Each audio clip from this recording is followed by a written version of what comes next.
Hello, everybody. Welcome to the Buckeye Weekly Podcast. I'm Tony Gerdeman here, as always, with Tom or Tom. How's it going? Tony, there was a moment in the, third quarter of Ohio State's game against Rutgers where you and I both independently tweeted out Ohio State scored to make it, 28-3, and within maybe 10 to 15 seconds, both tweeted out, it's officially Michigan week. And you can tell it's Michigan week because we've already done our post-game show. We've already done our other post-game show. We are still at the stadium, and we're already turning the page to Ohio State's next game. And I'm not sure we've ever done this before. I don't think so. This feels this is new and a little weird, but that's okay. Different, alive, all of that stuff. So yes, welcome to the first of, or second or third of many shows that we've got planned for you this week. And the topic today, Tom, is something that I wanted to do for the Ohio State fans. We've tried to make them aware of the Michigan football team all season long. Now I want them to be concerned. Gone from being aware, this is not 5 Michigan Wolverines to be aware of. This is 5 Michigan Wolverines to be concerned about so that you can really, get your nerves going. Mm-hmm. And so welcome all. And as Tom told everybody on previous shows, we've got a bunch of stuff coming. So hit the bell to be notified. Subscribe to the channel if you've not yet done so. All of those good things. And Tom, for me, when I look at this entire Michigan team right now and think, who should Ohio State be concerned about most? The first guy that keeps popping in my mind is wide receiver Andrew Marsh. And he's a true freshman. He's dependent upon a true freshman quarterback to get him the ball. But he keeps showing up week after week. He had 189 yards the week before. He's already, he's had another good game against Maryland. And he has just shown up and shown up. He's dynamic. He can be a big playmaker. He can just be the guy who gets 12 yards for you on 3rd and 9. He can do whatever you want. And he's way, way advanced for a freshman. He does not seem like a typical true freshman by any standard. And this is a guy that got a slow start this year, but now looks like he is a complete veteran who is going to be putting up huge numbers for the next 2 years after this year. Yeah, he is someone who earlier in the year you watched him and you thought, I don't even need the graphic to tell me that this is a true freshman because he's doing all the true freshman things. He's running out kickoffs from the end zone at times when you're going to get tackled at the 13-yard line. And boy, oh boy, is that a true freshman thing to do. And just a lot of, there was blocking stuff. I mean, all the stuff that we talk about with freshman wide receivers at Ohio State all the time. Andrew Marsh as a freshman, I think Jeremiah Smith has sort of broken the curve in terms of what it means to be an outstanding true freshman wide receiver. Andrew Marsh, in a pre-Jeremiah Smith era, Andrew Marsh would be a, whoa, can you believe, he is going back. When was the last time Michigan had a true freshman wide receiver like this? Mario Manningham, probably. I mean, he was a true freshman, and right? He's the guy that I keep comparing him to. Yeah. This is someone who is a deep threat, is a move the chains threat, is a threat in special teams. He can do a little bit of everything, and he gives Michigan something that they haven't necessarily had in a few years. We went back to Nico Collins when we were talking about this. And I don't even remember if that was on the air or if that was just us talking about it. But the last time, it's been a while since Michigan has had a real, true receiving threat. And Marsh feels like he's that guy. He's only going to get better. He and Underwood are only going to get better and working together over the next few years. But, this will be a legitimate test for the Ohio State secondary because Ohio State's corners are very good. But this is someone who is going to be a legitimate test for those corners. Yeah, and we also saw against Northwestern, he getting his toe down on a long third down. So he's doing all of these very veteran things where it's not just, he's a great athlete and he's making plays out in the open field. He's doing a lot of things. He comes back for the football very well. And he's the guy he's a guy that Ohio State fans should definitely be concerned about, even though you do have 2 very good corners. Still, I think this is going to be a good matchup for them. Yeah, I think this is going to be a good matchup for them. But he's definitely someone who you're gonna have to keep an eye on. Why don't we just transition directly to the guy who will be on the other end of the transaction with the football? Throwing the ball will be Bryce Underwood. This is probably not someone we need to tell you about. This is probably someone you are keenly aware of if you have followed college football at all. Bryce Underwood, I feel like Bryce Underwood, it could be on the 5 players that Michigan fans, could be worried about the most, who could concern Michigan fans. Is this good Bryce Underwood or is this bad Bryce Underwood? Because we have seen very, very different Bryces Underwood over the course of the year. Generally, he's been very good at home and not very good on the road, but also the not very good on the road has also corresponded with the best defenses he's played. So this Ohio State defense is going to present a challenge for him. He is not Michael Vick, but he can pick up yardage with his feet. We have seen him score, 3 or 4, 15, 20-yard kind of touchdown runs. He's that level of mobile. He also has a strong arm. He intermittently makes good decisions on what he's going to do with that strong arm, but he does have weapons. This is not the Michigan team last year where they had Davis Warren playing quarterback and, no Colston Loveland. And, they have better wide receivers this year. The tight end play has been, solid, not spectacular, but solid.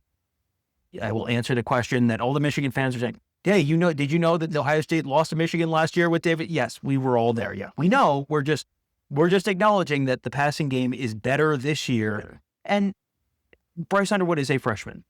Bryce Underwood has done his absolute darndest to lose 2 games for Michigan this season, and Northwestern and Purdue steadfastly refused to allow them to lose those games. I'm going to be fascinated to see. Bryce Underwood could be incredible this week and could, carve his name in Ohio State, Michigan history, or an Ohio State defense that has confused a lot of veteran quarterbacks. Boy, they could do a number on a quarterback who has looked confused at times a bunch this season. Yeah, and I know we're going to talk about this much more, so we don't need to spend too much, but Ohio State's defense, not necessarily vanilla, but vanilla adjacent over the last few weeks, maybe in the lead up to this, vanilla bean, French vanilla. French vanilla, yeah, there you go. So saving some stuff up to give Bryce Underwood some different looks. But the thing to understand about Bryce Underwood, he's very capable, and he can make all of these different throws. There are times where he attempts throws that he shouldn't. There's times where his mechanics go awry, but he can pick up third downs with his legs. That's going to be something that Ohio State, I think, spent 30 minutes on talking about how to spy him, the process of what they're going to go through, because that's going to be something that they have to take into serious consideration. Because I could see him having a lot of rushing yards. They may lose some to sacks. Yeah. But I could see him having a lot of third down pickups, and not just third down. It might be 1-2 go. You don't. There's no need to look for a receiver because it's probably Samaj Morgan. So Michigan fans would rather have the quarterback running the ball at that point. But he can go. Played 3 very good quarters against Northwestern, and then a bad fourth quarter. So that's what he needs to avoid. If he can avoid the bad, then it's going to be a very interesting game. Yeah, I think Michigan can win this game without Bryce Underwood playing incredibly. I don't think Michigan can win this game with Bryce Underwood playing poorly. Right. I agree. I think if you just told Sherron Moore he's going to throw for 60% and 6.5 yards per attempt, and I won't tell you how many touchdowns he throws, but he will not throw an interception. I think Sherron Moore is taking that every day of the week and twice on Sunday. Yeah. Let's talk about the defensive side of the ball for Michigan, more of what they're known for. I'm looking at Jaishawn Barham as he last year he was a starting inside linebacker. Now he's playing on the edge more, not unlike Arvell Reese. He's basically Michigan's Arvell Reese. Some would say the poor man's Arvell Reese. That's not what they would have been saying at the start of the season. It would have been the other way around. A lot of expectations, people talking about Jaishawn Barham as a first-round draft pick. He's 6'4", he's 250. He's athletic. He had a couple of sacks against Maryland, I believe, and is a guy that now that they put him on the defensive line at the edge, you've seen more teams start to run at him to try to negate him. And that has been effective to a point, but he's still when he's into things, because sometimes he can disappear, but certainly somebody that Ohio State fans need to be concerned about because he is, like Bryce Underwood, capable of a lot of things. and maybe doesn't have the consistency that they're hoping for this season. But when he has a good matchup, and we've seen Phillip Daniels at right tackle, some ups and downs. This could be one where you can goad Phillip Daniels into something, into a personal foul of some sort. So he's definitely a guy to be concerned about because he's very experienced. He's very versatile, can do a bunch of different things. And I think in this game, I think they'd want to get him after Julian Sayin as much as possible. Yeah, so much of the conversation around this game is going to be predicated on which Ohio State wide receivers play. And is Jeremiah Smith healthy and Carnell Tate healthy? Are they going to play? All that kind of stuff. And we're not at the point of the week where we're ready to make any kind of formal declarations on that or have any, firm ideas on that one way or the other. If those guys are playing, you're going to notice in this show, we're not going to talk about anyone from the Michigan secondary. I don't want to spoil anything, but Michigan secondary has been just okay this year. If those guys are playing, the route for Michigan to get Ohio State's offense off the field in a way that doesn't end up with a PAT is you're going to have to get after the passer. You're going to have to stop the run and you're going to have to get after the passer. And Jaishawn Barham is probably one of the better options Michigan has in terms of getting after the passer. He's a great edge rusher. We've been talking, I think you can go back to the Nebraska game, maybe earlier than that in the season, where we're talking about the fact that, boy, it sure seems like you can run at him. And maybe that's what Ohio State's going to do. If Ohio State ends up in predictable passing situations, that's where you really have to kind of worry about him a little bit because he is a speed rusher. We have certainly seen Ohio State have issues on the offensive line, on the right side in particular, where you've seen Austin Searveld get beat once or twice this year by speed guys. Daniels, Taker Shabola on the right-hand side, that's where you've seen, oops, there's a miscommunication. Someone split him, someone got around the end, whatever it is. You could absolutely see a game-changing strip sack kind of situation. I mean, Ohio State just had one with Caden Curry on Saturday against Rutgers. You get a strip sack there, boy, that you flip the field, you give the offense a short field. Michigan has used short fields on turnovers from Ohio State the last 2 years. Interception by Kyle McCord up in Ann Arbor in 2023. Interception by Will Howard in Columbus in 2024. Those have been, in tight one-score games, that has been 14 points of Michigan's, that has been Michigan's margin of victory in the last two games. If you have a play like that, that could once again sort of swing things. Yeah, and we've seen the interceptions from Julian Sayin. 2 of them have been tipped, and 2 of them have just been him being greedy in the end zone. But he's not really been pressured a whole lot. So how does he react to that on the road at Michigan, biggest game of the year?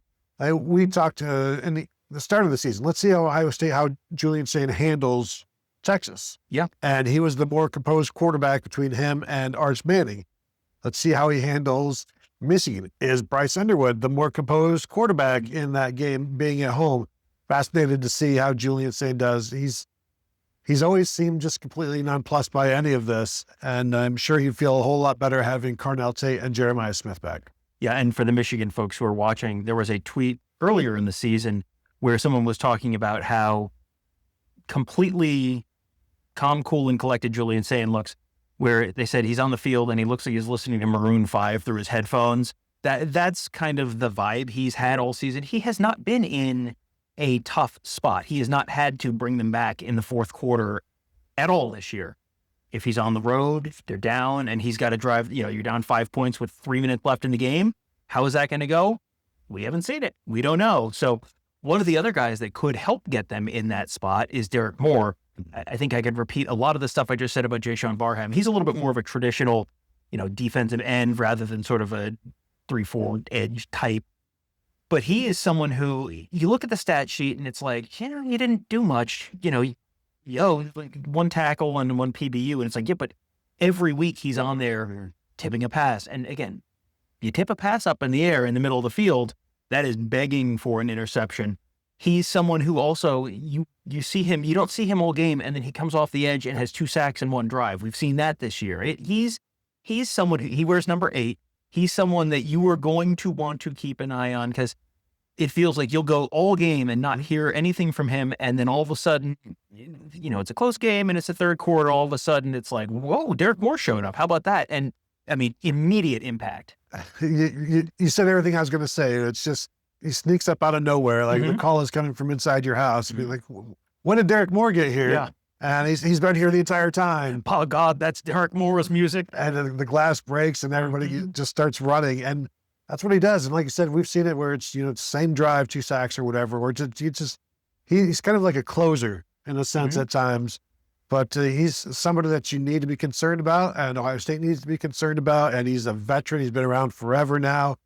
Even as a freshman, he was rotating in. So he's like seen it all. I think he's finally a senior now, and is always capable of doing something to your quarterback. And that's why he is one more guy that you need to be concerned about. Tom, how about this last guy? And sometimes you need to be concerned about the guys that are around the football. And that's Jimmy Rolder. That's linebacker Jimmy Rolder. And you can say the same thing for Cole Sullivan, another guy. They're around the ball. And for whatever reason, witchcraft, who knows, witchcraft probably, but they find ways to get the ball. Now, I will say Jimmy Rolder has had some issues in pass defense this season at times, but still, like he'll create a turnover here, he'll create a turnover there, force a fumble at the line of scrimmage. He's a guy that just is around the play, and there are times where you'd like him to be better, you'd like him to do this, you'd like him to do that, but he's always in the picture.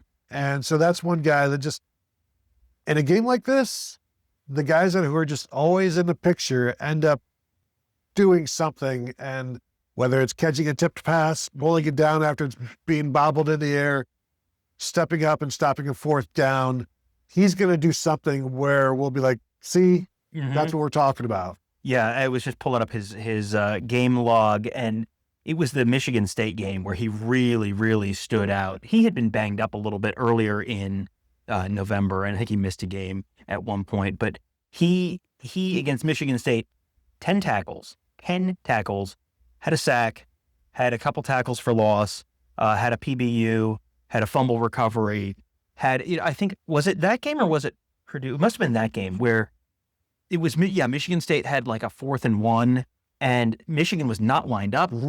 Michigan State was the classic play where the offense is lined up and the defense isn't. And so the offense snaps the ball, and, the defensive line stand around going, what? And gets blown off the ball. All that happened. But Jimmy Rolder, burst in and tackled, I think was it the quarterback? It was either quarterback or running back. I don't remember, but just blew up the play single-handedly. I mean, literally single-handedly blew up the play. Just, as you said, always around the ball, tipping passes, getting in passing lanes. He's, this is not Dick Butkus. That's okay. He is one of those players. He and Cole Sullivan, it's funny, I can tell that you and I have talked a lot about Michigan this year because we're stealing each other's thoughts, because I was going to say, and Cole Sullivan probably belongs on this list as well.